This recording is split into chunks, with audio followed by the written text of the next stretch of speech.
All right, ladies and gentlemen. It is time for Trash TalkerZ episode 2.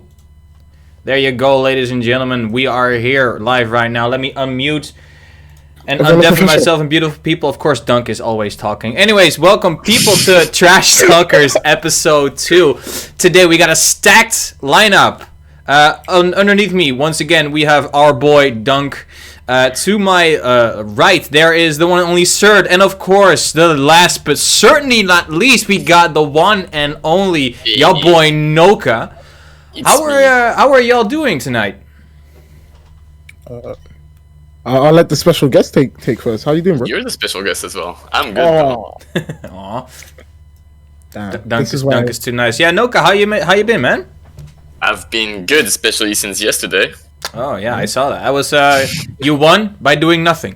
Yes. No, I was an important part of the team. I was cheering in the chat. Come on. That's important. All right, great. So let me just talk right through what we're gonna talk about today. Of course, we're gonna talk about Japanese nationals, which was insane. I don't think anyone saw coming what went down this morning. Actually, not last night. Last morning. Of course, we're going to talk about the announcement trailers, which were insane as well. We got Baby Vegeta, and we got Super Saiyan 4 Gogeta. I don't think anyone saw that coming, actually. And I wanted to touch up on something that was actually also, in my opinion, quite big. DBFC reaching 6 million copies sold on all platforms combined. So that's basically the lineup for today and the topics for today. But before anything goes down, let me pull up the cool screen. Oh, that's Twitter. This is what I wanted. Okay, so we're gonna look together at the last set between Kazunoko and Goichi. And let me just play this right now. And of course, Noka, I wanna let you talk, not as much as possible, but just throw in things you see, because as I touched up before the show, you pros, you see the game a lot different than we do. So I wanted to touch up on that some real quick. And of course, if anyone sees something you want to talk about, just go ahead. What I wanted to talk about something before anyone starts, I'm going to stop talking just a bit, is the Gotenks. The Gotenks ran the show on Kazunoko's part. There was no stopping that Gotenks. Oki too strong. He did so much damage. He had like 4 comebacks in all the games. So I think that is a huge part of Kazunoko edging out the win against Goichi. There's that, and also well, his whole team, like with Gotenks, he has 2 defensive assists, which is like not that common. Kaiden plays the same type of way, with a barrier and UI assist. Yep. And that's what makes it really good, because well, you're never gonna attack Gotenks because he has Roshi B and UI A possible, so get a clean hit. Like Kaiden, like you said, Kaiden plays barrier DP assist, but barrier is prone to failure at times, right? Like sometimes you just get, effed by random occurrences. Roshi B is super reliable.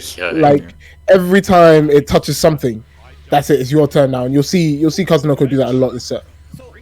I mean, not even talking about UIA as an assist either. I think one thing that Kazunoko did that perhaps not a lot of people would do, he kind of wasn't afraid to use 2-2S with UI Goku either. Like, a lot of people, they see the DP, and because it's a double input, they don't commit. Like, I never see anyone use it online. It's kind of like a top-level thing only, but people like him who use it usually get away with it. What I also noticed a lot, that Kazunoko was not afraid. He showed no hesitation on his offense, his defense, and that's something I want to commend him on, because of course on that level, of course Goichi, Kazunoko, Fenrich, Bambaban, all these people have played each other so much, but when you're on that stage, that big a stage, and it was offline, sometimes you're gonna you hesitate a little bit, and that's something I didn't see at all from Kazunoko. Like right there, he just did 2H. And the thing is, every single time he went for the optimal. I think he dropped it like maybe once or twice. He went for the optimal every single time, and he was rewarded with it. But one thing I want to touch on as well, Kazunoko, like at the start of the set, he sort of was just playing his game, and you see him evolve later on into the set. There's times where he jumps in, does like a 2L, backdashes, jumps in, does a 2L, backdashes again, and it's like he's not afraid to second guess his gut feeling. if he's like, okay, this person's gonna DP, even if he's wrong, he's like, okay, cool, I was wrong, let's get back to the situation, right? And that's what makes him so strong. His game plan is strong, but also his adaptability on the fly is really, really strong too. Yeah, and I mean, that's kind of like what makes or breaks some of the people that way in these nationals, because we know for a fact that some of these people, they have like one of the strongest play styles you'll ever see, but it just crumbles depending on who you face. You know, you could be like the best, you know, defensive assist user, but if you've just got someone who never even gives you the chance for the gap, then what do? So for Kaz to be so pretty much able to adapt, especially against someone like Goichi, it kind of just shows he really deserved the win in the end. I actually have a question for Noka about Kid Buu and Goichi. I was about to talk about it. Like, seeing him play Kid Buu is actually really, well, it's not his character, that's for sure. Yeah. Oh yeah. Also, really quick. You saw a quick jump there. That is not the video. There was a quick stream. The stream went down last this morning, so there's nothing wrong with video. Just want to touch it. Go ahead, Noka.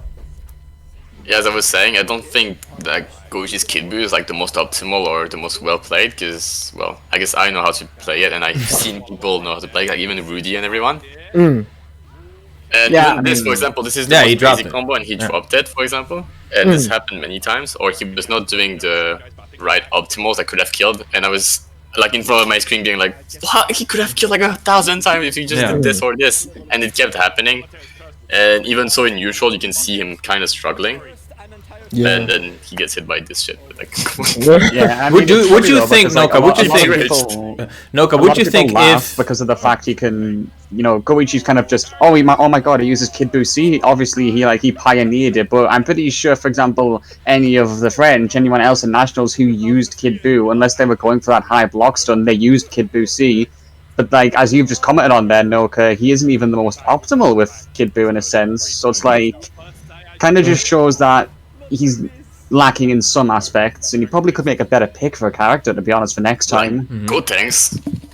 Yeah, if you Noka, real quick, if Goichi would have picked something else, because he's been known for his GT, he's been known for his Vegeta as well in the earlier days that he's been playing this game. What character would you put in Kid Buu's position for Goichi? As I said, like Gotenks is perfect fit because if he wants the C assist, just like right now, so that his gameplay with UI and GT doesn't change that much. He just needs to get Gotenks and he's perfect. He doesn't really have to do anything because Gotenks gets like all the neutral that he wants with A assist from UI and A assist from GT. And well, would you think it would have changed the outcome? Yeah, definitely. Like if you see, well, we're gonna look at it, but Kid Buu really didn't do anything. That is true. Yes, I do agree with that. Also, there's one thing that I realized in the games. I was not sure, like, it almost seemed like the setups were lagging because there was a huge number of misinputs, like combos dropped, or even like Dragon Rush that would have been tech normally, but like, just didn't get tech. So that was like super hard. Because they play on PS4s there, right? Yeah. But would you think that them playing on PC would have made a difference as well? I mean, no way, bro. Nah, because they're playing PS4 offline. Yeah. So I mean, PC's offline, as far as I know, PC offline has less input delay than PS4 offline. Yeah, but we don't play PC offline. Yeah, it's kind of a nightmare to set up. That's true. Yeah, but actually, funny story. When I went to France for the finals, I could only play on PC offline, and everyone declined to play games with me, apart from Taco, because they didn't want to get used to PC on offline. Sorry. So it's like I think PS4 offline is fine. I think maybe I want to say it's nerves or maybe rust, but Goichi was playing offline with a bunch of people before, so yeah, there's no way that this was Goichi's first game today. There's no way. As we said last week as well with the France nationals, there's no way that Wawa or Kaden or Gila did not play some warm-up games. That's questionable about Gila. I'm pretty sure Gila didn't even play that much before, so he just sleeps till he has to play, and then he plays. You're gonna see as well, like in the whole set, you're gonna see Goichi doing JH with GT a lot, and I think it's because he keeps misinputting the physics H. And that's the super fast Senkan, which is a very strong move, and yeah, Oh, so yeah, it's the lariat. That's what I meant. I confuse them all the time. But yeah, that lariat. I was kind of surprised he didn't use it more. Because we didn't see it a lot, and I think it has something to do with those misinputs you were talking about, Noka. Also, well, yeah. But, like, come on. Every Kid Buu knows that you just do EX ball and then assist, and then you get a free 50-50. Yeah. And even that, he just doesn't do it. That was really sad. And here, he could have done 5L and then punish, but nah. Because Kid Buu's 2 edges. But why? Then I'm asking if you point those things out, he probably must have known about them as well. Like, and why did he choose to stay with Kid Buu? Like, there's no character lock, right? Unless I missed something. I don't really know. Maybe he just felt comfortable with Kid Buu because he kept training that since like the beginning of the National League. Yeah, I mean, I'm pretty sure before the season even started, he was using Kid Buu, but it just doesn't seem like he ever cracked the character. You know what I mean? I do agree. Because I feel like Kid Buu is a really gimmicky character, while Goichi plays better with characters that are more straight, like Bardock or even GT, things like that. Even his UI, I don't think he did any flip the whole game, the whole set rather. I think I saw one flip in the entire set, but that might have been Kazunoko. It could have been either of the UIs. Yeah. Yeah, I mean, I'm pretty sure that we saw Kazunoko do a flip before, and he ended up getting a raw tag because Goichi just didn't punish it properly, because he tried to go for the command grab, jumped and didn't do anything, and then Kaz just got Roshi in for free. So I think I want to point out as like also Roshi B being completely ignorant. But I'd like to point out like I think Goichi's team is very season 2, sorry. He's got the neutral assist and then the quote unquote mix assist, right? But you look at Kazunoko's team, and I think this is what you're going to see from a lot of people now.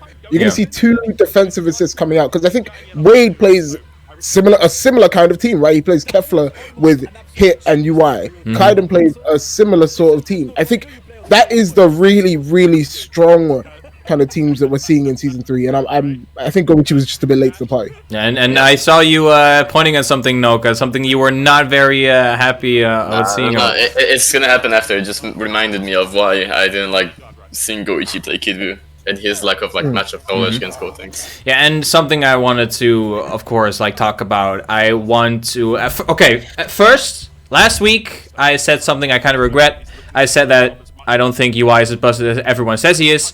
I retract that statement. Seeing him being played offline, of course they didn't play him super degenerately, but I do agree that UI needs to be nerfed.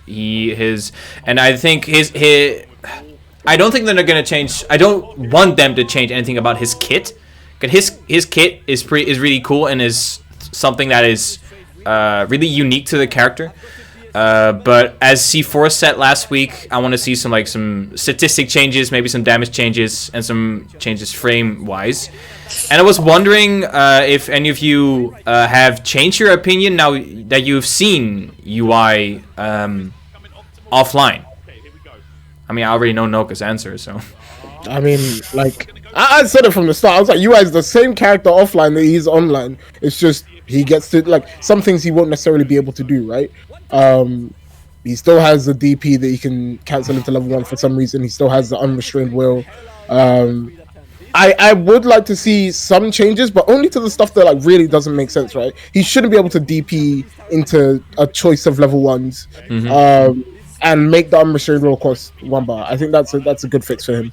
And because to be honest, he is a fun character to play, and I think they kind of hit the mark with, you know, matching the sort of design theory with the character, right? Super reactionary character, but there's a couple things in there that make him a little bit too strong. Like we didn't even see what's it called, 214H that much in this set. Yeah. Like the sneeze, we didn't see the sneeze at all. Well, not at all, but not as much. Then again, seeing the sets is Gotenks that does everything, not UI, because maybe they didn't use that enough. Yeah. Do we want to see some Gotenks nerfs as well? I mean, yeah. We talked about it before the show. Yes, that is the answer. Yes, I missed that. So Gotenks, I think, is actually on siding knockdown. Gotenks is like probably best character in the game, right?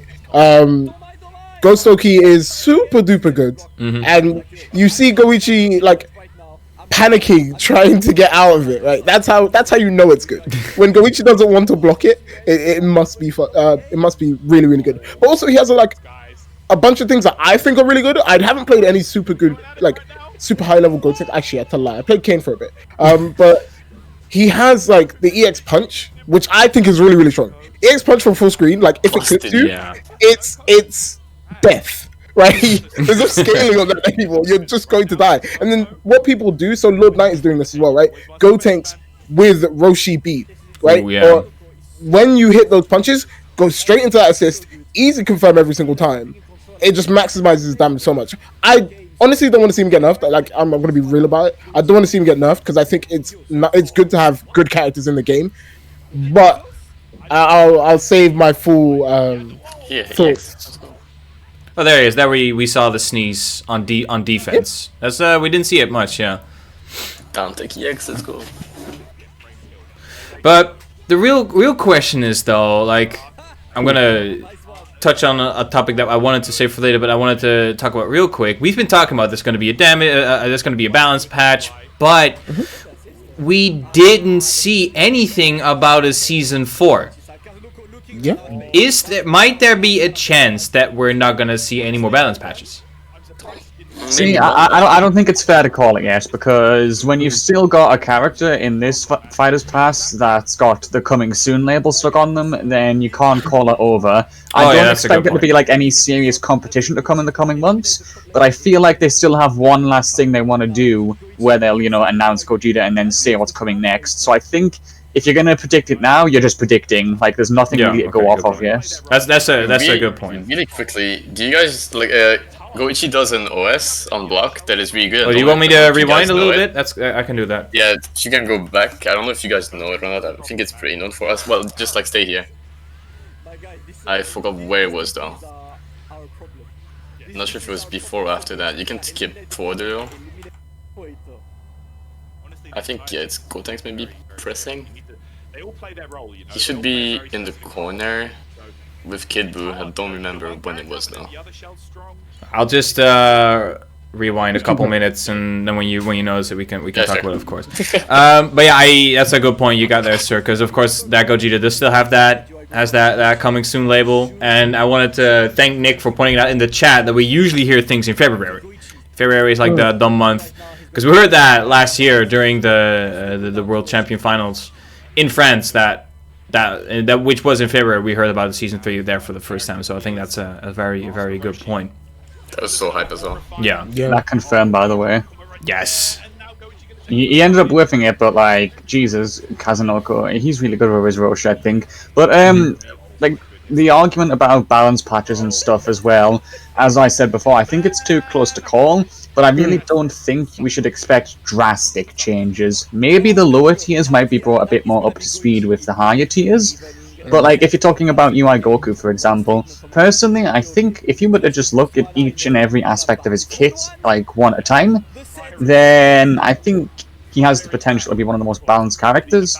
But it's the fact that he can chain all of his options into things like the wake-up tech. Let's say, for example, the only thing he could do after his wake-up tech was counter super. Like, nothing else. No spark, no other level 1, things like that. Then it's just a case of waiting and seeing if he does it and punishing. But as of right now, you're literally playing a guessing game on his defensive options, so it's like, that's the problem. Like, you got the knockdown, you got the advantage, but then again, you don't have the advantage because there's still the danger of that wake up DP tech. I mean, how many UIs won national championships now? It's 5, right? It was 5 out of 5. Yeah, it was 5 out of 5. I mean, that does say something as well. The thing is, this happened in France, right? At World Tour Final Season 2. Everyone and their mother was playing GT Goku. Yeah, true. And I think the reason why I had a problem with that is because he had like a really toxic game plan, right? Which was to hit you with Spirit Bomb and then make you guess. And even after that, there was just a bunch of stuff that he could do that not many other characters in the class could do. Like, after a Dragon Rush tech against GT, they had to change Dragon Rush teching pretty much for GT Goku, because you know he could just be +1, and you had to guess basically. But I don't know. I don't feel like UI Goku is the same kind of toxicity. I think it's just because everyone is an ape. I think the OS is coming up right now that Noka was talking about. Oh yeah, go ahead. No, not yet. Oh yeah, okay. So go finish your point, Doug. I'm sorry. No, it's all good. But yeah, I think characters like UI Goku are they really allow people to express their true nature of not wanting to block. So I think he will always get like a you know the shaft end of it. But I don't know. I think just going back to the main point. I think season 4 in terms of like what we can expect, I think we should expect nothing at all and just enjoy the little break that we get. Like national championships never should have happened, right? Why? No, sorry, never would have happened. My bad. Never would have happened normally. Yeah. And it's nice that. Damn, I realized I said never should have happened. I was like, yo. Wow. Okay. But yeah, like people like Tyrant and Damascus and Abu, all the people behind it made it work, and I think we should just be happy that we got something nice and just embrace it for a bit and just chill. Yeah. Because I feel like, especially in Europe, there's been so much competition. Yes. From the start of quarantine, we've just been in a permanent state of competing. I mean, let me be honest. If it wasn't for COVID, I wouldn't have known any of y'all. Damn, that's crazy. I mean, that is a good point, because I wouldn't have started doing anything that I did without lockdown, so it's just, in some aspects, it's been better for some people than it has for others, because certain regions, they haven't really been able to have much of a chance to do much because of COVID, but it's good to see that EU, like, they survived, and I mean, you know, you've got House of Chaos and such in NA as well. It's just, it's good that we had Damascus and Tyrant get announced as community talents, because it gave them a chance to do the showcases, and as you'll know, like, for example, the Argentina competitions that we saw, like, in COVID, because there's no chance to travel, we wouldn't know about that without them, you know, looking around and giving the spotlight. And I also want to really point out, when I started watching fighting game streams, which was mostly Street Fighter 4 and Marvel, there was not a big emphasis on EU tournaments. It was mostly NA and the odd Japanese tournament, but NA was like on the map when it came to big fighting game tournaments, like Final Round, Ultimate Fighting Game Tournament, names like that. But now with the national championships, I think it really put, especially for Dragon Ball, it put EU on the map, and especially France, for like we do exist when it comes to fighting games, which it wasn't really. Of course, we got big names as well, but now we are really on the map because of the national championships. Then again, I think for France at least, we were known as really good players from other players or people that were already like in the community. It was not known worldwide, as in like spectators and everyone wouldn't actually know how good we were. But like Japanese players or American players or anybody would actually know that like Kaiden or Wawa, Kane, me, like Jilla and everyone were really good. And that's what we saw like in tournaments with Tula beating Hook or even me beating some Japanese players or Gil Sage and Wawa just like running over everyone. But it was like only like 4 of us. But now that the national championship happened and we had a lot of tournaments, there was a lot of spotlight on a lot of people, like Yasha, for example, even Robbie. I would love to say Robbie, like Mr. Popo as well, got a lot of spotlight from Wanted and any other thing. Kaiden got even bigger, like he jumped all the way to like 2,500 followers on Twitter, where he was like just a kid and not really writing anything on it. Like he just blew up and everyone blew up in Europe, which is really nice. Yeah, I mean, because like what you said about how France wasn't really known until the nationals, I think that is kind of criminal, to be honest. Like, obviously we in Europe will have known who the best is in our own region, but I mean, even at the start of nationals, you still had people from other regions making like copy pastas about Hugh, for example, when you saw the French nationals. It's like, come on, bro, look what's on the screen. These people could easily take the other regions on. Like, I said it before on Twitter, I'll say it again, I think the best player in the world is actually in France. Just really quickly, can you just go like we finally found it. Yeah. Hulk. It's right there. Okay, what he does here, he did 6M, and here he does IID, right? And what Goichi does is that he's gonna do 4L at the moment where the UI Goku JL is supposed to hit. So when he does it, when UI does the JL, he is gonna do 4L on block. But if his JL does not connect, he's gonna get 5L out, and he's gonna punish if he wants to do a low, which is what happened. Oh, okay. But it should stay as a block if the 5L would connect. I mean, the jump L would connect. If he would have blocked. Okay, so yeah, I mean, that looks just like something you'd see out of RMG's defensive gems as well. So any defensive tech like that, fair play to them for using. But I mean, speaking of tech as well, not necessarily tech, you were talking about Goichi's unoptimal Kid Buu there. I mean, in this set as well, you just saw him drop the beam ender again with him. Yeah. It's Again, it's the second time actually. it's so painful to watch, honestly, because you want him to finish, but you just can't. Then the OS that he does, he has been doing it since season 1, like UAFA 2018, I think. Wow. So And no, it's not that known, so it's really good. We all I do it, do but- actually remember Raw Kid telling me, like it must have been on train back home from locals, right? Just talking about the I think he calls it like a fuzzy mash or something, right? Where you do input that 4L. Yeah. And like Raw Kid talks about it all the time, but I don't think a lot of people employ it in it. Like I say, a lot of people. I don't think a lot of mid-level players employ it in their game. But I think at the high level you see it quite a bit. But also at a high level, when people are like actually really confident in their blocks, and I'm genuinely surprised. Like some players like Kane or Jilla, they got blocks. They got really good blocks. But like sometimes they're just like, yeah, return to monkey. I'm not. Yeah. So, All the time, even. Sometimes you just gotta unga bunga. Wait as well. Even me, and I always go back to monkey. no, but you are always monkey. You don't have to go back. You've always been monkey. I'm not the king though. Jilla's the king. Oh wait.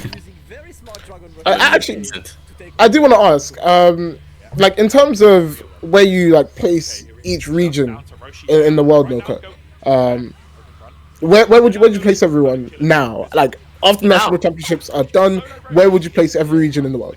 If I'm being objective, I would put France first, even though that doesn't sound objective. Yeah. But I mean, I as Dunk said, that the best player is probably in France. I would not disagree with you. And I'm actually not sure about the second one, because I think it's a close call between Japan and US East. Really? Okay. Yeah, You think so? Because, I don't know, like, the gameplay that I saw in Japan was, like, so different from Season 2. It felt like they were playing so much worse than they usually do. And I don't know. I would have to see it to make it happen. I would still put Japan above it, though. Okay. And US is just under.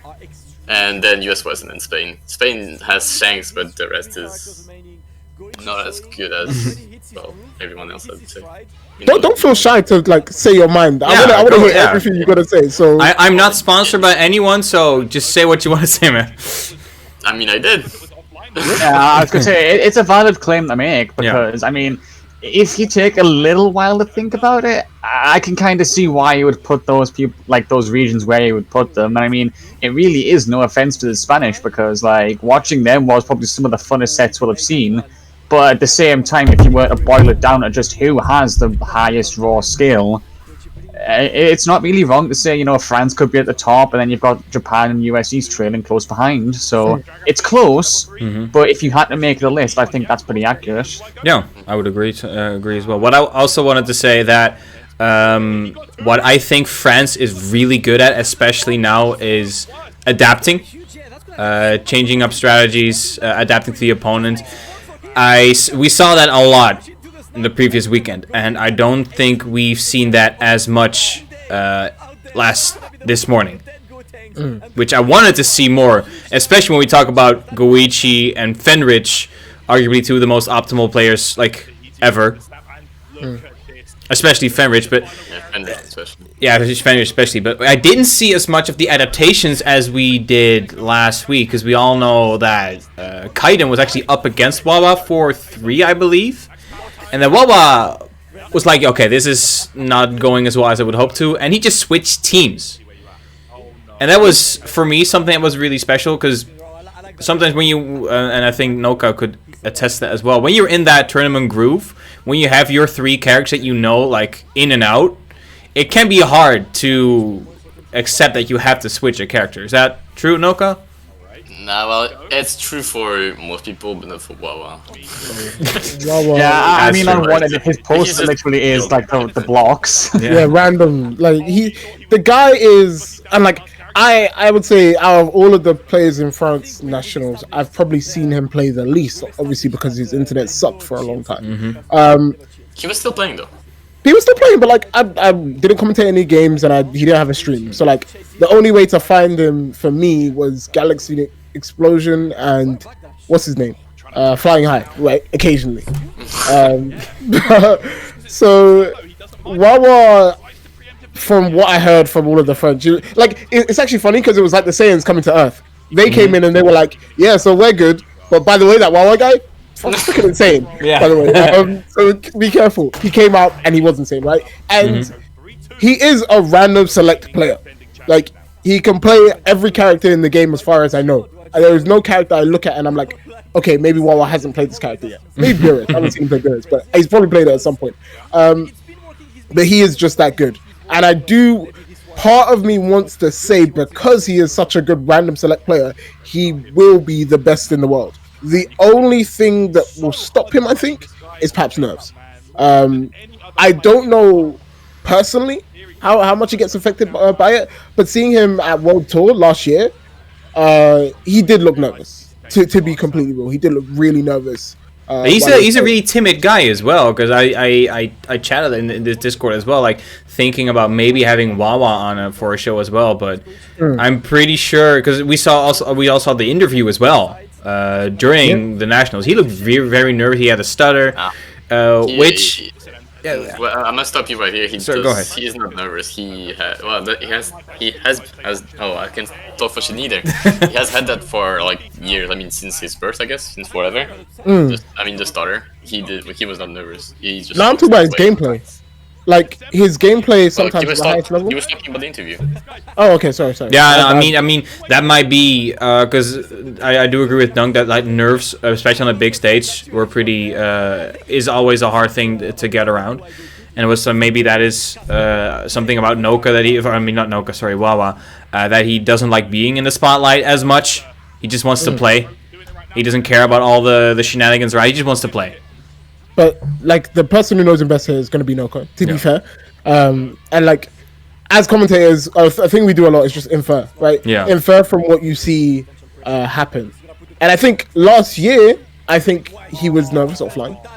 He didn't look his best. But who knows? Maybe going into the offline season this year, he's going to be freaking God. And I wouldn't be surprised if he did.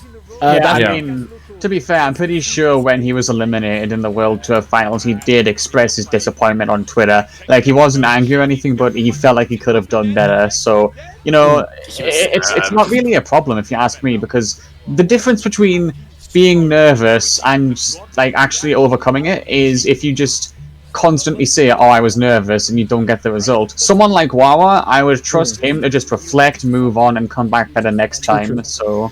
Well, I don't think maybe it had nerves were involved, but the main thing was that it was season 2 again, and Wawa was like suffering from the worst character crisis ever. He never actually knew what to play, and even his main team, like the Gohan base one, if he didn't have Gohan, he was basically fucked against all the fuzzy shenanigans that everybody had, and that was that thing as well. He went to Japan, right? 2 weeks prior to the tournament. And he played with Tachikawa for so long, and Tachikawa don't know them so badly. Yeah, wasn't that documented in the AS Monaco documentary, how he flew to Japan to play with Goichi and Tachikawa? That was a fun watch, but it kind of gives you a perspective as well, because it kind of showed in the documentary that he kind of got demolished in some aspects, but I think once he knows what he wants to play, and in the zone, Wawa is one of the scariest opponents you'll ever fight. Oh yeah, so. He's unbeatable. When he's really there, he's unbeatable in my opinion. Well, now he knows what he wants to play. Everything. So just press random. But I did going on to talk about other regions. I think because you rated US East. Was it US East or US West? Yeah, US East. US East is third. Yeah, dude, Nitro is insane. Sorry? Give me your thoughts. Give me your thoughts on players in USC. I mean, well, we all actually like know the players from there, like the Kill Sage, Gengar, and everyone. And I guess Nitro is like the newcomer of the season 3 because we didn't really hear much about him before that. He became the Kefla Master. Fuck Kefla Master. I don't know how busted that character is. But yeah, I mean, there's not much to say. Just like really good gameplay overall. Like the scene was hype. Like the whole gameplay was really good. So. Would you rank US East above US West? Yeah, Yes. right. All right. Yeah, I probably would as well, to be fair. I would too. But US, I think US East. Oh, sorry. Is it? I forget which one is. So I'm gonna say the one with Kuba in it. That region, I don't know. I feel like they didn't really super commit to national championship. Yeah. Wasn't US West the one with where Chris G shenanigans dropped out as well? In that one. Sorry? US West was where Chris G dropped out as well, right? Yes. Yeah, I think that was a pretty shitty thing to do because not only do you lose a spot, but it shakes up like everything. The players they have to. Of course, they have to last minute. They have to find like a new player. They have to maybe even reseed everything. So I think that threw like a whole wrench like in the whole system for Like for even US West. excluding that, like just like certain players just like doing the Wawa when they can't do the Wawa, just playing like random teams. And like for me, it was like, yeah, it's online, so we don't care. This doesn't matter. But you know, we touched on it before. Like every other region still took it super seriously, especially like Japan and France. Japan, France, and Spain. Like they took it super duper seriously. And I don't know, maybe Noka, did it matter to you less because it was online? Yeah, not that much. I mean, it was fun anyways. Like the thing is that in France, what's particular is that we all are friends. Like, I mean, I guess Civil Blaze was like a bit more off from us, but like Kasuga, Kane, Jilla, Yasha, well, anyone else, we even have like our own Discord and shit, and we just like talk a lot or play different games, not even like Dragon Ball necessarily. Yeah. But we all know each other. We are friends, and we always play together, so we all know how one plays and everything. So it was just like layers on layers on layers, and well. When you get used to play against someone and you play again against this person in the first 2-5, you just like, you know, have fun whatever happens. So I guess it was not all the way that serious neither. Yeah, and I mean, Except the finals. I was gonna say the finals. Finals, of course, that's an exception. But it is good to know that like the French community has definitely been one of the most fun to keep up with. I mean, just like looking at Rez's tweets, for example, when he organizes things, it's just you can tell there is a strong community to be had there. But then with US West, I mean, it felt like a lot of the clips I was seeing pop up on my Twitter timeline, like, because I would end up not having the time to watch them, for example. It was like more just comedy clips more than like, oh, someone did a sick play. Yeah. And Nick V pointed out in the chat that it was something C4 touched up on last week, that the mindset was not there. It was a mindset, oh, this is an online tournament. It's not going to be super serious. It's not going to be the best display of skill. So maybe the US West players were just not as into it as France, Japan, or Spain. And I think that mindset bit was huge, especially looking at US West. Sorry, go back like 10 seconds in this in the game. This was... I remember seeing this and thinking, this man is a crackhead. Look at how he runs forward on Oki. Because it's UI Goku, look what he does. He's so afraid. Like, he's afraid, but at the same time, he's like, hurry up and do it so I can do something. Like, he's just waiting. But that was really nice. There was like 5 layers. Yeah, that's the perfect example of defensive assist right there. I love that because obviously if Goichi was going to punish, he was going to do it there. But then it kind of shows that Kaz was having that one playstyle that would really chip Goichi here. You want to know one more thing onto why? Okay, we just go back like 5 seconds. Onto why he didn't let Kid Boone off, because he's gonna do 5S Vanish here. Here, if he does JH, it's a true block string. Really? He cannot 2H, he cannot do anything. He's gonna get hit, whatever happens, because he's far enough. I mean, like Kazunoko was far enough so that the 5S, when he hits, he's gonna be like, at the moment he does JH, and then fucking 50-50 between IID, L or 2L. And instead he does nothing. And even if he reflects, he can just do ID again and it's Kid Buu. He's never gonna get off from one reflect. Yeah. It's like you don't see him have the Kid Buu gene.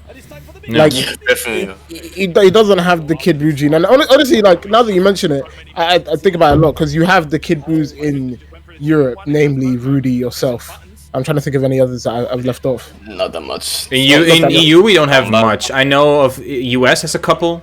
We got, I think, Super Noon and Cloud come to mind. And those are like Kid Buu players as well. They play Kid Buu. But they use everything Kid Buu has. Yeah. Everything, bro. Like, Mystic Ball in, what's it called? Command Grab. Like, it seems like it should never hit, but they find a way to hit. Yeah. And it just looks like Goichi is playing Kid Buu like it's Super Saiyan Goku. He's like, let me see if this works. No, like, it's not even let me see if this works, because you had the time. It's just, for one reason or another, you didn't learn it. Yeah, flip into beam, and the Flip Roshi. into beam into Broshi. Like, just good luck missing the confirm. Yeah. I get your point entirely, though. It's just Goichi's playstyle, in my opinion. Like, for example, that's why as soon as I picked the game up, I picked Hit. I just noticed what he could do, and I was like, okay, this is my type of character. And, you know, as you said, Noka, Goichi works well with a simple character who can generate mix, like Bardock. Kid Buu, it just feels like he might be reaching a little bit too far with him. It feels like he gets more utility out of him as an assist than a character. Bro, The just play same... Kefla. Yeah, just play Kefla, I agree with that. the same thing happens with like common French players as well, top players. That's like one of the reasons why Wawa doesn't really play Kid Buu. Because of the like peculiar playstyle that Kid Buu has. Yeah. And something I want to point out is Goichi had a lead of 4-2. Yeah. Kazunoka came back 3 games in a row. That is a whole tournament set. Offline.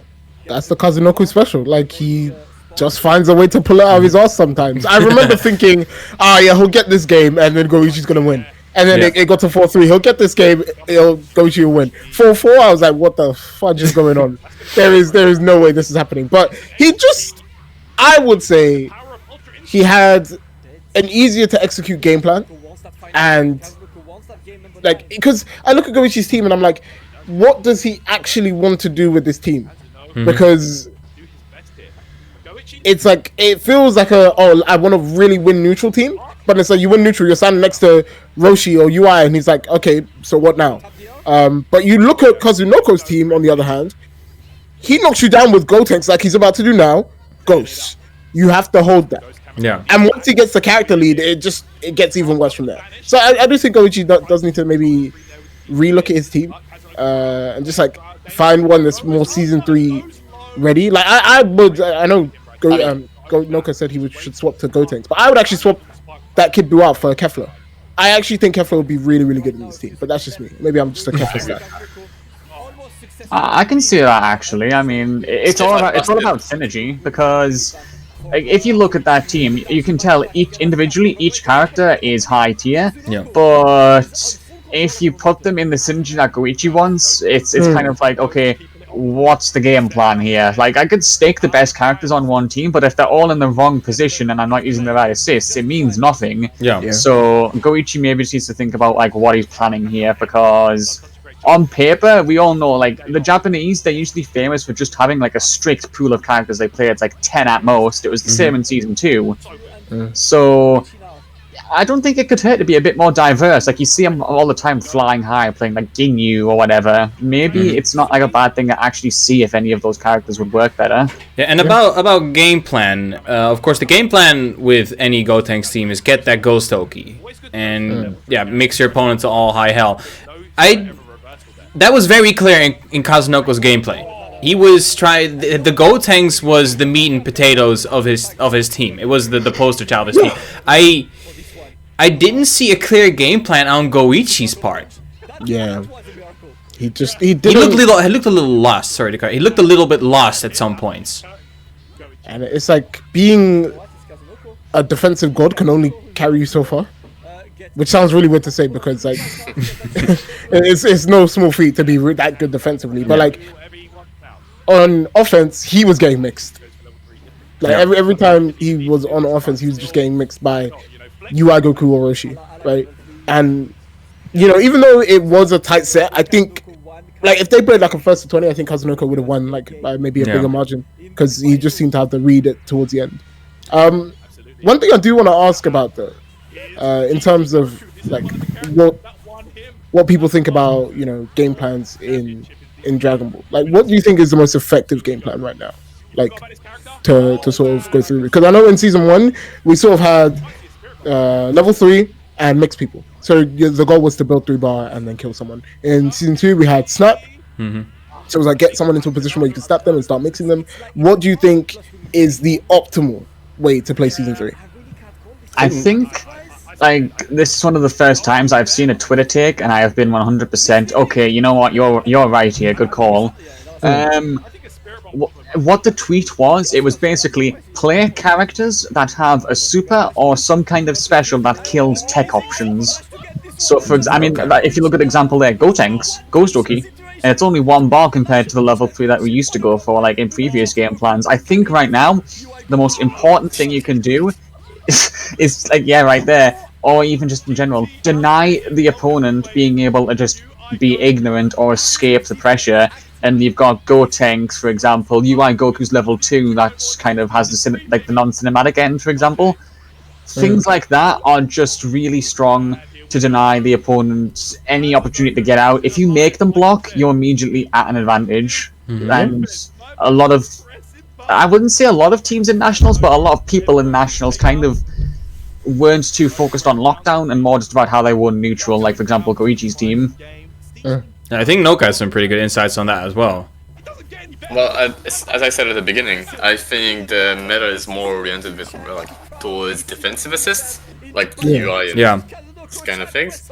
That's what we see the most, and that's what we see like winning. I think Vegito as well is like some kind of a defensive assist. You got Roshi, you got UI, you got so much of them. I mean, the top players from most region do have this kind of assists. So that's the kind that you would go for, and like play defense or play passive, these kind of things.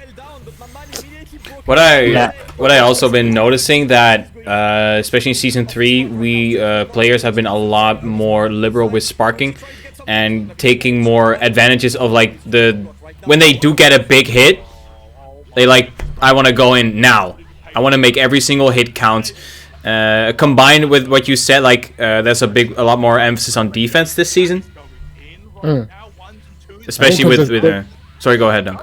There's a lot more situations where you have to focus on just keeping yourself safe in neutral, because if you do like losing neutral isn't too bad. It's just if you lose neutral and you don't have sparking, it can get like a bit tough and rough. But I do agree with Serrt quite a bit actually, because you look at Kaiden's team, right? He has a way to kill your tech options with 18 and Kefla. Same goes for Kazunoko. A lot of the really good teams, I think, have everything. You can come like, what can you do against Gosoki?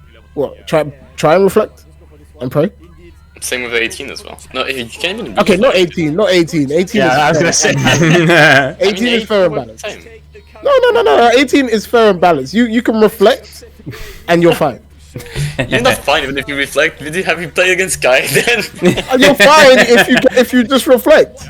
Hold on, Dunk, don't you play it? Yeah, I agree, it's not I have no idea what you're talking about. I haven't played 18 in years. Oh yeah, is that why she's fine if you just reflect? Because it's your character, I mean, I agree with them though. Like, it's not the same as Gotenks, where you cannot reflect because you have to guess the moment that you reflect. Yeah, exactly. I think And that that's like, we've seen Titan on display for so long, and that's just kind of an example of the defense. It's just a shame that so many regions who might have, slept on EU, what you were talking about earlier, might not have realized that was how Kaiden was making things work, because he just shut you down so much when he actually got a hit in you. Good luck taking a turn back until he just hits you again. Bro, it's actually so scary watching Jilla and Yasha play. Like, when they play Vegito, you want to take your turn back, and in your head it's a logical thing to do. But then you just get hit by, like, I don't know, 2L or 5M from, like, downtown. And it's that kind of stagger game plan. Damage of the Ghost as well. When they connect. But the thing is, real quick, talking about taking your turns, would we think that the focus has shifted from getting your turn back to try to not lose your turn? No, bruv, it's inevitable. In Dragon Ball Season 3, someone will take their turn back at some point, and you have to be ready for it. Because we have characters like that GT Goku's an amazing character. Because we have characters like UI Goku, because we have characters like, I'm going to say Kefla, and no one will know why. But because we have those kind of characters who have like really good reversals / full frame reversals, you can't always have your turn, even if you deserve it. You win neutral all the time, you've locked them down. All it takes is one reflect 2M and you're dying, you know? But yeah, that is the end of the game between those guys. So nice. Good job, Kazunoko, I guess.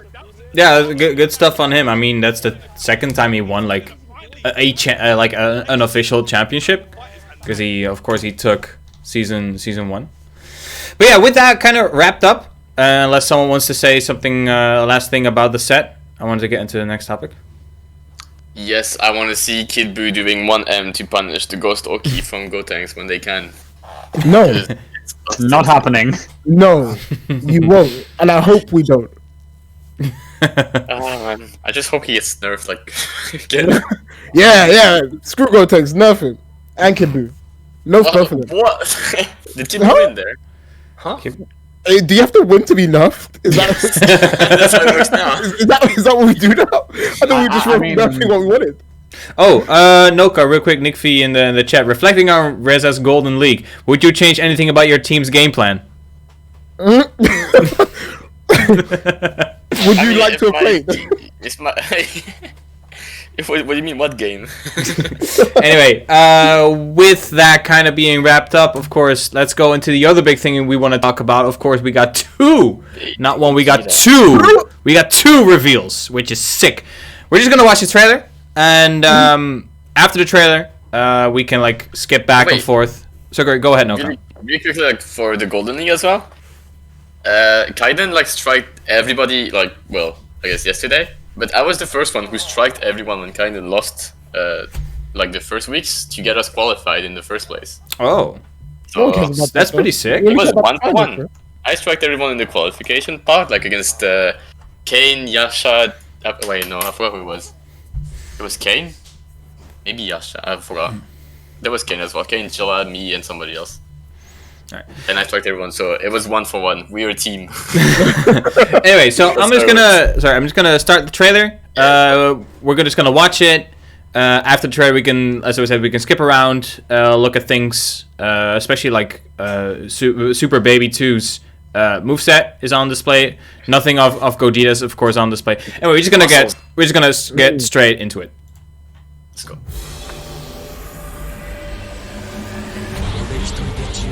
今度は俺が開ける。本気を出させてもらいますよ。今度は念入りに消し飛ばしてやる。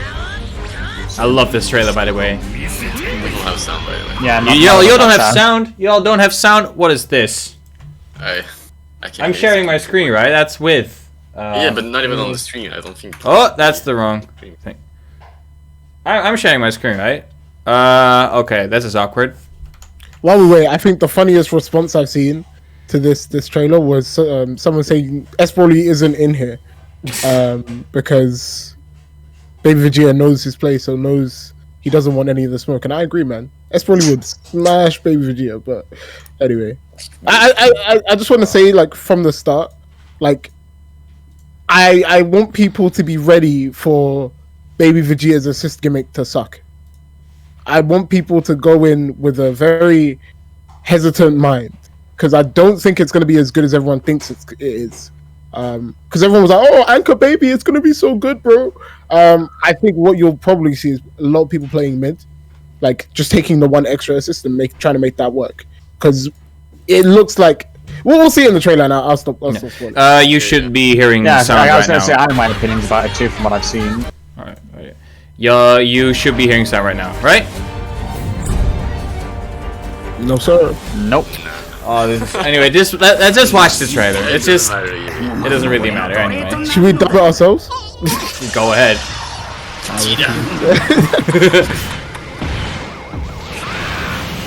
I mean that intro is pretty sick. It is the outro as well. That outro, I am really surprised they got inspired by the Dokkan card art, but I don't think they could have took a cleaner source. To be fair, that art is beautiful. So, oh yo, Acid Rain, let's go. Yeah, hit him missiles. Let's go. And of course, the Parasite. Yeah, look at him standing. The EX one looks good, but okay. So what I thought was gonna happen is it's gonna be like a 2-2S input or 2-2 input, and whichever one you do is the assist you get. Oh. So if you do 2-2 EX, you get the C assist. If you do 2-2 B, but I don't know. What I'm like, wondering as well is if there's a delay or recovery on it or not. Because if you can just spam assist, it's gonna be busted. Yeah, I would assume there might be some kind of bar on the screen, like a special bit, like what you see for 21, that might show that. Kind of like it just shows the assist recharge. But I think honestly that it's a 236 input, to be honest, and I wonder if something might. Oh. But 236 or 2-2, like Dunk said, because my theory is, depending on if you were to do X, Y, or B, depends on if you get A, B, or C assist. Yeah. And of course, we got the Gogeta Super Saiyan 4, which I am really excited about. You know who would fuck Baby up? The best character in the not in the game, I guess, but Oob, man. Oob or Maju would fuck him up. Nah. You will want Oob until the game dies, won't you, Noka? Yes, I will. I mean, we all know that. Oh wait, also, there's one thing in the trailer that is interesting. He has an air grab. Oh yeah, I noticed that as well. That actually looks really clean as well. Right after, it's like around the end, after the... Wait, can I slow this trailer down? Playback speed, 0.5. Alright. You can go after the assists. If it... Yeah. It should be... if it loads. Yeah, somewhere around here. He does MM and then... I mean, that's his key blast. Cool. Yeah. Oh, and we do see the goal right there. Let me rewind that really quick. We do see that the golden flash. Oh my god! I'm just gonna do normal playback.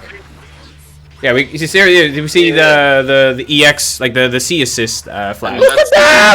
That's the MMM, like. Is it anti-air though? I don't think it's anti-air. I think it is, right? Yeah. It's like I was gonna say, or Vegito. But no blue flash, right? If that comes from MM, surely that implies... He did like... okay, you're right. Combo. Yeah, if it's a medium auto combo, then it's a special move. Yeah, that's what I was about to say as well. If he's doing MMM, that means it has to be a special of some kind. Yeah, I don't know what the variants are. Oh, you're right, bro. This character's so cool. Yeah, that was his medium auto combo. I'm gonna agree because he did MM special super. That was his medium auto combo. His mediums don't look that great though. Yeah. His lights are. I was gonna swear, freaking phenomenal. Yeah, that 2M just looks like a bit of a heavier, slightly slower Vegeta 2M to begin with. So. Yeah, it looked like small version of the poop scoop. In just a second though, Jay, can you go back to like the start of the assist segment? There's something I've wanted to check for myself this whole time. Why does this need to load? There you go. Okay, so we got the normal assist, then we got the key blasts. And here he does the EX. Yeah, okay, so it doesn't look different because the first time I watched this, it felt like when he did the EX, he also recovered quite a lot faster as well. But that's what I thought. But like, we can look at that. Why would I want to recover quicker from? Yeah, because there's no really quick. There's no like flash when he calls like a normal assist, which we'll see in just a second. Like there is. Yeah, that's what we're saying. Like it's in the EX buttons you call the C assist. Yeah. We'll see though. But that means you have to have like a lot, like I say, a lot of knowledge, decent enough knowledge about the game. Yeah. Because I'm gonna be honest, there are some characters. If you ask me what their B assist is, I wouldn't. I don't know what is 18's B assist. Kenzen. Yeah, it's the destructor disc. Yeah, but like, there's some characters in the game that I don't know. Like Beerus B assist. Anyone know? It's the. Yeah, it's the dive. Do you know Goku's B assist? SSJ? It's the Tatsu. Yeah, it's the double kick, isn't it? I actually use that. It's not that bad. But yeah, Super Baby. Yeah, but I mean, then again, that also just goes back to the point. If that is bound to a special, or it's a 2-2 or a 2-3-6 2-1-4 input, then really, if you get a character that has a bad assist for your team, then it does mean you just don't have to use that assist. So the fact you can choose all three is good, and I think having to make it so a C assist is locked behind the EX is probably about as balanced as they could make it, really. It's a bummer we couldn't see the bar usage, because I think that would have taught us a lot. If you could, as always, it's an EX. So I would say 0.5, right? Yeah, 0.5. The thing that actually, like we were talking about earlier, about Okizemen in general, if he can steal the assist, he can just like have his own setups on every wake up, and he's gonna be unstoppable. Like. Yeah. How would you balance something like that? We'll see.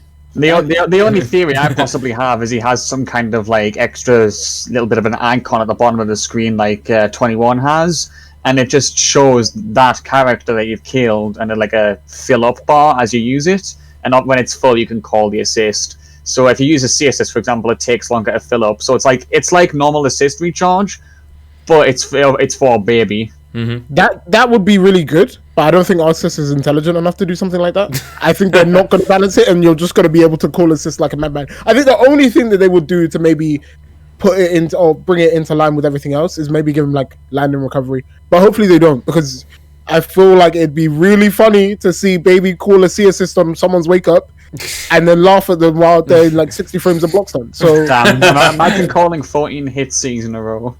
Ooh. Yeah. Oh god, no. Oh god, no. Wade would be very. Wade is just like clapping his hands together right now. But yeah, I do think Baby's going to be really cool. The only fear I have from him is he's going to be like really Key Blast focused, in terms of specials. But like, I don't think that'd be a problem if he has an anti-air command grab. Mm-hmm.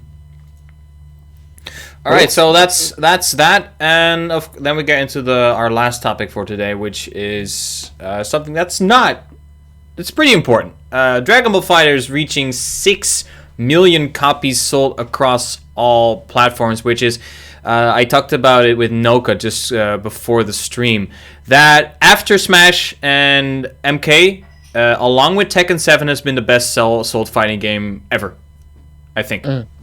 Especially this console generation. It's been the best sold fighting game after MK and of course Smash. We chatted a little bit before as well with a possibility of there being a season 4, or they just like put out one more balance patch and then say, okay, we got something in development right now. We'll see it. We'll see you later. Because 6 million copies is nothing to sneeze at. 6 million of anything is a lot. I think there's been a problem here. If COVID hadn't have happened and we had this year as another world tour, for example, I think we would have got these 5 characters. We would have loved it. They would have come out at their respective times, and then at the end they could have potentially announced Dragon Ball FighterZ 2 is now in development. But obviously, every development company throughout the year has like told their stories of how they've had to adapt to working from home and how it's kind of impeded the development process. So I think they are going to have to give fighters a bit more life support than they might have intended, just so they can tide us over until FighterZ 2 comes out. Because, as you said, 6 million, I literally can't see a timeline where FighterZ 2 doesn't come. But I think COVID has meant that the first FighterZ does need a bit more life support in it so that they can, like, give us some content until it comes. So they're going to take maybe the Street Fighter 5 route. Yeah, for example, like, you can tell that final season, it's really staggered, and fair play to them. It's going to give the game another Capcom Pro Cup to look forward to, and that'll just help the players still compete. So if they do something like that, in my opinion, it'll at least just like give them some time to work on what they want to work to. Because I mean, if you look back to the interview last week with Hiroki, she was talking about how there was a lot of mechanics she wanted in fighters that she just didn't have the time to develop for this game. So it sounded like you were saying something. No, go ahead. No, I was just agreeing with myself. I think Noka was saying something though. No, I was agreeing with it. Okay. Oh wait, I can say something as well. Hiroki talked about an online event as well in March. I think it was, right? I think there's like the Dragon Ball, yeah. the Dragon Ball games, right? There was with the Dragon Ball Legends and the Super card game, right? Yep. Yeah. But that's in March. That is almost that's 3.5 months away. Do we think we're gonna see something about Dragon Ball FighterZ there, like there being a season 4 or like a sequel? Maybe there won't be a season 4, but just a season 3 that will last really long. I am hoping they do not announce another season of Dragon Ball FighterZ. I do. Okay. Oh, elaborate then. Announce another season. I just want Oob in the game. No, that's why you want another season. I want Yes. a new game, and if they work on a new game, put Roll back in the game. And I definitely don't Rollback, see rollback. like Oh, rollback. Yeah, definitely. Yeah. Fighters 2 definitely will come with rollback. Like they would be shooting themselves in the foot with the community if they didn't include it. But their only options here are delay announcements as long as possible so they can finish it and put it in this game, or just bite the bullet, make this game last as long as possible, and then get Fighters 2 to come with the best possible user experience, because there's definitely a lot of people who are kind of just getting fed up at this point, and you can't really blame them for it. like, Yeah. I don't play Dragon Ball that much anymore. Like I play it every now and then, but Yeah. that's just because I used to play it online a lot, and whether it be because I'm a commentator now or because the netcode sucks, I used to play it because offline was coming, and it's like it didn't matter because I would be able to play offline the next day or whatever. But I hope that they've seen this happen and they're like, okay, there have been problems with online that people have expressed, and they need to sort out for the next game. They've already, rinsed my wallet enough with 3 season passes. Yeah. And if they do it again, I'm gonna pay for it. Yeah. I'm weak. So I'd rather they just make a new game, complete new engine, and focus on And put rollback. Oob in it. I mean, from a business perspective and like a console and hardware perspective, that makes sense, especially with the new consoles just having been released. Yeah. I don't think it's gonna if we're gonna see a sequel. I don't think we're gonna see it in 2021. I don't think. I think we're gonna see 2022 at the earliest, because from a business perspective that will make sense, because by the time 2022 rolls around, a lot more people will have access to like a PS5 or an Xbox Series X or S or whatever, because it's impossible to get your hands on one of these. But I will agree with Serrt, there is no conceivable way there will. I think there's no conceivable way there won't be a sequel, unless what you said, Dunk, they would just keep it like put one more balance patch out and then leave it there and switch to another IP, which ArcSys can definitely do, which is also something I would not be surprised to see happen. Like, I think a lot of people are excited. Like, when Dragon Ball Fighters really started to flesh out, everyone's like, oh, make One Piece fighters, make Naruto fighters, and they have that available to them. Bandai Namco have been making One Piece games, Naruto games for a long time. So if ArcSys get the rights to that, great. And hopefully we'll see something like that. But I think there are a bunch of fighting games coming out next year that everyone is excited for. Like, personally, I'm waiting for the League fighting game. That's coming out sometime. Riot. Project L, right? Fine, actually. Project L. that When sounds that comes out, that's going to be insane. You know I'm gonna fuck you up on that, Dunk. Oh, come on now. See, you are, but I'm not gonna say you will be able to. Like, I'm not a bitch. I mean, we're good. We got. I forgot. We got Strive. You got Strive. Yeah, we got Strive in like a couple months. Strive waiting room. I think me personally, I think it's kind of sad as it is to say. I think Dragon Ball's had its time. I think ending on a high is a really important note instead of just dragging it out towards the end, and just work on something new. Because I do feel like, even though we've had our problems, like every now and then, like we had some silly things go on, like in Japan where it was a lottery on who's gonna get into the tournament. We had bad tournament formats here and there, but ultimately Dragon Ball has been a success. This is the first Dragon Ball fighting game of its kind, and they did really, really well. But I want to see them just stop milking us. Right, we've had enough now. We're dry, and just work on something new. Hopefully. I mean, the thing is, it comes down when we look at development, and like especially with Bandai Namco, it all comes down to money. It all comes down to like, will this game generate enough revenue, not only to recoup the cost and make a profit, but to make as much money as it feasibly can. Yeah. And of course, development, especially in these dire times, is expensive. Like really, really, really expensive. You need to facilitate equipment. You need to facilitate equipment at home, even, which adds even a bigger costs. And of course, ArcSys have their hands full right now with, of course, Guilty Gear. Yeah. But still, I think I would probably see them making a DBFZ 2 over a maybe a different franchise, because of course we got One Piece and we got Naruto, which have like huge legacies, but I don't think those series come even close to the legacy that Dragon Ball or Dragon Ball Z have. I mean, they're the big three, right? Yeah.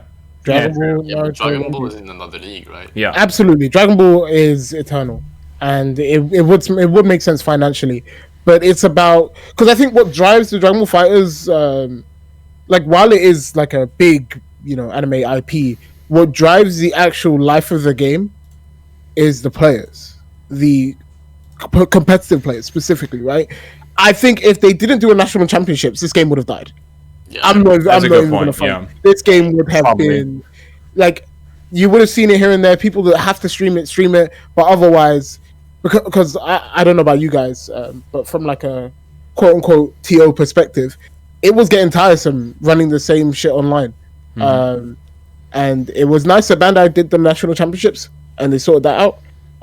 But I don't think the game would have been the same without national championships. There's also props to, well, in Europe at least, Damascus and Tyrant. That Oh yeah. They kept absolutely. this game alive right here. like the whole year, they're the one that made it run so well. At least. Huge props to those guys as well. Like, cannot give enough respect to them.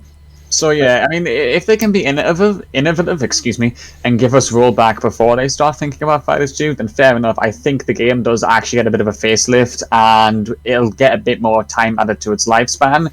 But I think at this point, the current Fighters, as you said, Dungit, has ended phenomenally. But at this point, they can do whatever they want with this game, but it's always nice to have something new. And I think the problem with Fighters 2 as well is the Bandai Namco contract, because as far as I'm aware, they have a contract where they're expected to make one Dragon Ball game per year. Yeah. So Arxis can express interest in making another Fighters as much as they want.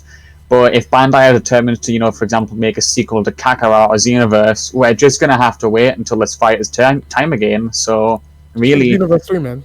yeah, we might end up going on the shelf for a while, depending on what Bandai's interests are. But what I wanted to talk about as well, real quick, because I forgot about it just now. Games as a service have been huge, and we've been seeing that with especially Xenoverse 2. Xenoverse 2 has had one of the most support like I've seen any Dragon Ball game. That game, I don't think it has gotten support as of late, and it's got more to the Kakarot side. But They just got Picon, I think, or Pycon, sorry. in Xenoverse or Kakarot? I think in Xenoverse.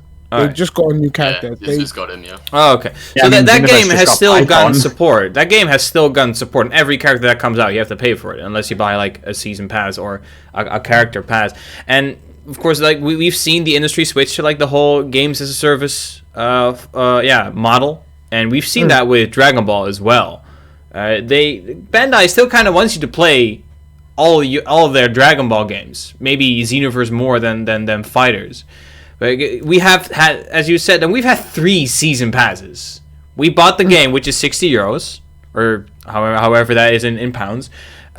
We got season pass 1, which is like 30, which was €30, I think. Season pass 2, which was 25, and now 3, which was like 20 or 25 as well. So, they have gotten over €150 out of all of 4 as well. That's a lot of money, and it would be kind of stupid to not do that again, because it doesn't matter how good Dragon Ball FighterZ 2 is if it gets released. We will buy it. Yeah, I agree with that. The thing is, right, the thing that I'm looking at a lot is the Riot Fighter, and just Riot in general, right? If you look at Riot, they've made a game for every single kind of person. They said themselves, they want you to stop playing one game of Riot and start playing another. They have an MMO coming out. They have a single-player XCOM-ish game. They have a fighting game coming out. Exactly, right? It just came out, so. I am, personally, in my mind, I am a fighting game player first and a Dragon Ball fan second. So if there's a good fighting game that comes out, I'm probably going to gravitate towards that. Right? I'll still play Dragon Ball, but what you'll probably see me doing is like working more on the content and creation side. Sorry, commentator side for that. Yeah. I am worried if Arxis do another season, all of these games are going to come out, and this Dragon Ball is just going to like fall off. and then instead of getting another one, we're just gonna get something like, I don't know, Xenoverse 3, which would suck. But I think we need to have. I think Project L is actually going to be a game changer. Like, if that game goes down well, you're going to see the standard of fighting games as a whole. They're gonna have to come up with it as well. Because Riot don't fuck around. When Riot do something, they do something. So I'm excited to see that for that year. But I do think I will say there's a lot of fighting games that are coming towards the end of their lifespans now. Tekken feels like it's coming towards the end of it. Street Fighter 5 especially. Well. Yeah. Like, so there are quite a few games that are ready to just. One more thing before I want to close this topic, because we're almost at time. I feel they almost, it's kind of hoping, they almost kind of have to put rollback into fighters. Almost, I'm not saying definitely. I would not be surprised if they actually don't put rollback into fighters. I would be super happy if they did, but I kind of expect them not to do it.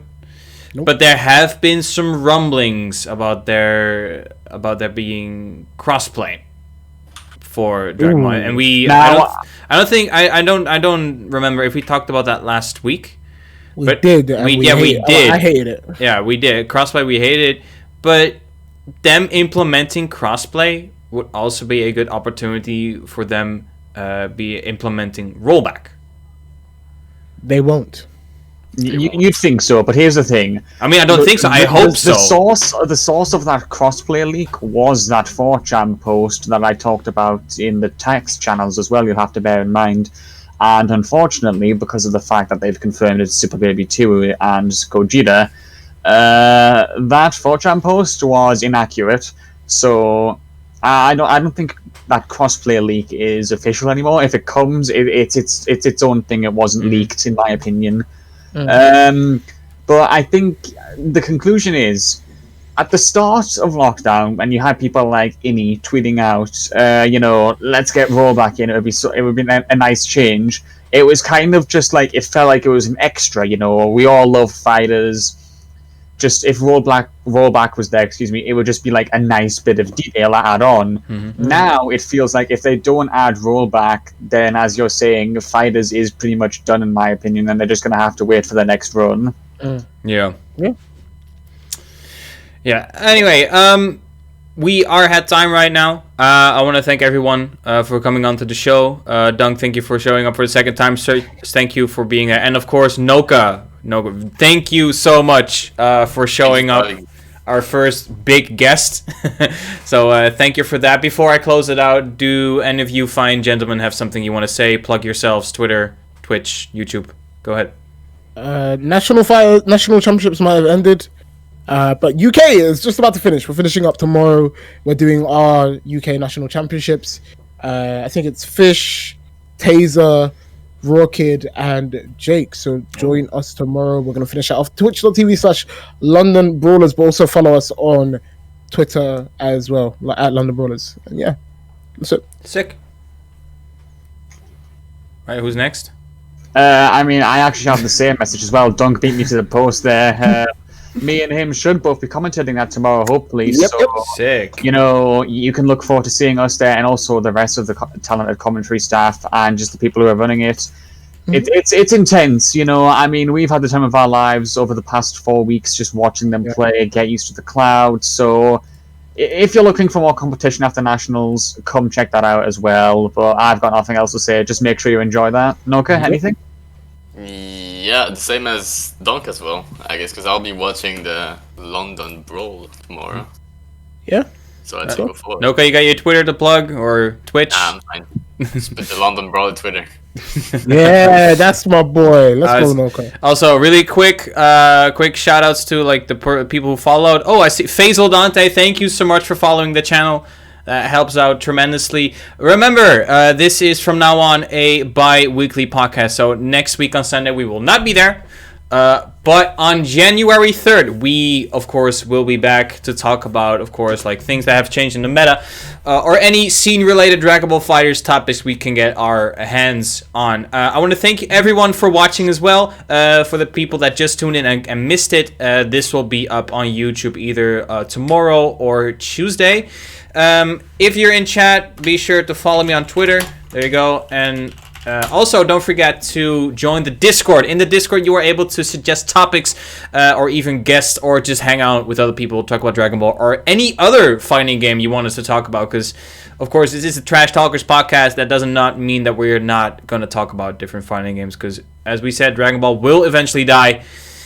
And we will have to talk about maybe Project L or whatever they're going to call it. League of Legends Fighters. I don't know what they're going to call it. Anyway, gentlemen, thank you so much for joining stream. Thank you so much for watching. This has been Trash TalkerZ, and we will see you guys later.